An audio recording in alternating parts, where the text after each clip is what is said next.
Hi guys, Jack here from Bridge Coffee Roasters. Today we're talking about the Chemex, how it makes delicious filter coffee, and we'll give you a quick recipe to brew between 1 to 4 cups of coffee.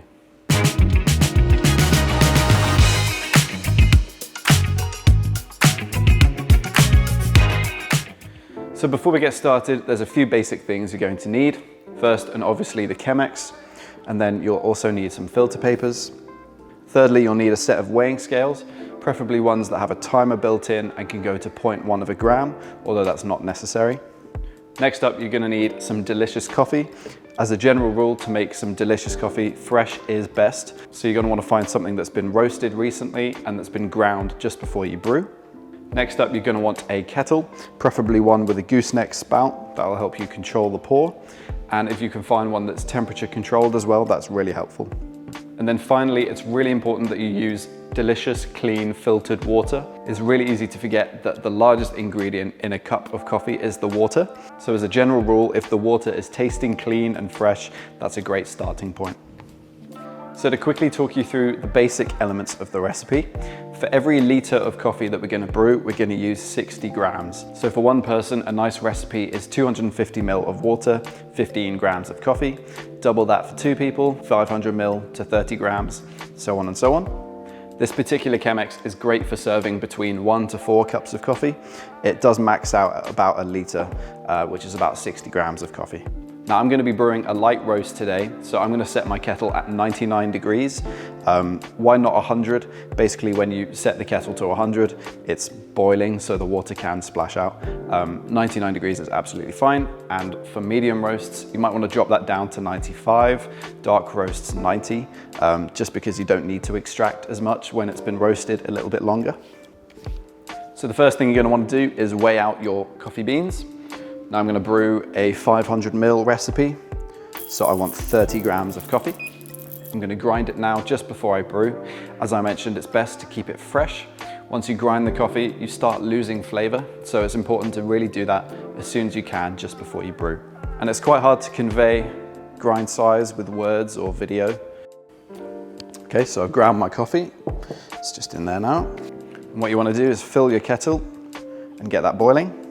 If you don't have a temperature controlled kettle and you've got something manual like this from Hario, you really want to preheat this as much as you can. So if you're using an espresso machine to get your boiling water, maybe fill it up a couple of times before you then go to brew, just to get the kettle as hot as possible. While the kettle's boiling, just grab your filter paper. If you've got the square paper like this, what you want to do is unfold it so that you've got 3 sheets of paper on one side and 1 sheet on the other. And line the side up with 3 sheets with the spout of the Chemex. The filter can clog with the spout there, and that can create a vacuum and stop the drawdown. So having the 3 sheets on this side just helps give it a little bit more sturdiness and support. So my kettle is fully boiled, and what I'll first up do is rinse the filter paper. Because it's glass, you want to make sure to preheat it properly. And the paper's really thick, so make sure to rinse it generously. And once that's drained, just dump the water out. Once it's heated and rinsed, then add your coffee.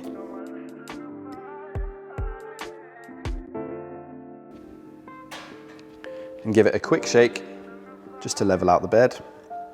And what I also like to do is just to create a little bit of a divot in the center, just so I can get the water down to the bottom a little bit easier during the bloom. And next we'll start the blooming phase. So start your timer. So what you want to do during the blooming phase is add 3 grams of water for every gram of coffee. So I've got 30 grams of coffee, so I've just put 90 ml of water in.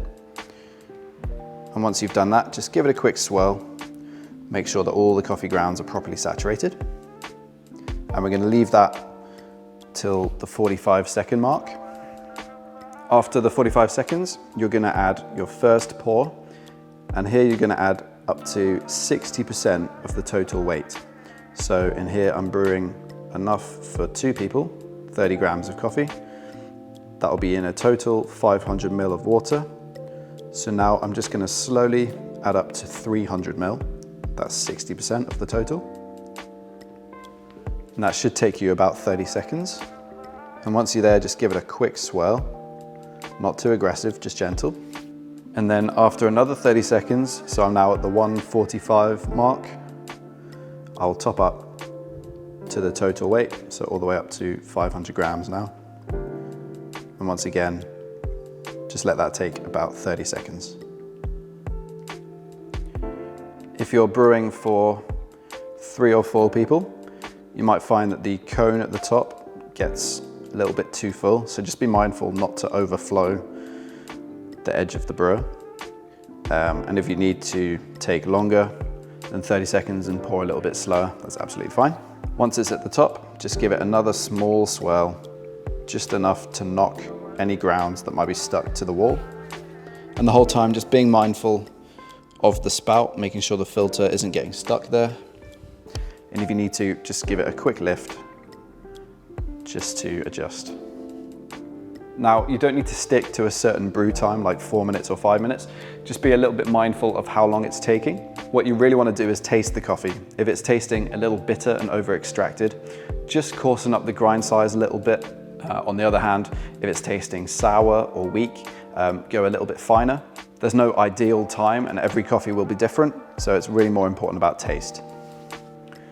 So we'll just let it drain all the way through.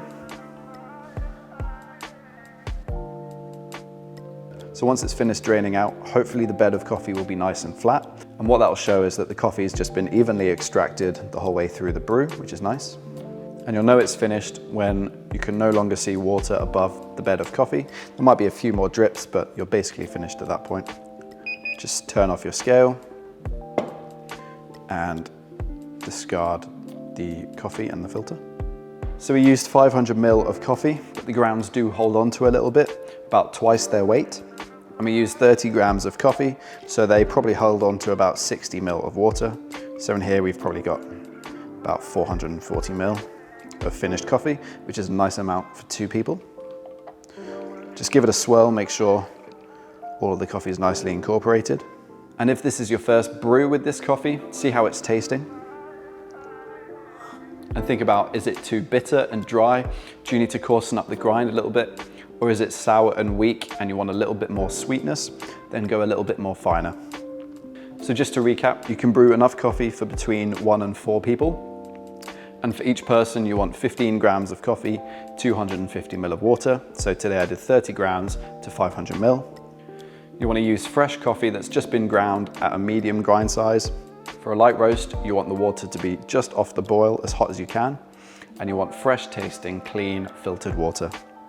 Today I was brewing up our single origin coffee from Colombia. It's our number 2. If you want to check it out, just head to the link in the description. It's really delicious. Please feel free to like and subscribe to the channel. It really helps us out.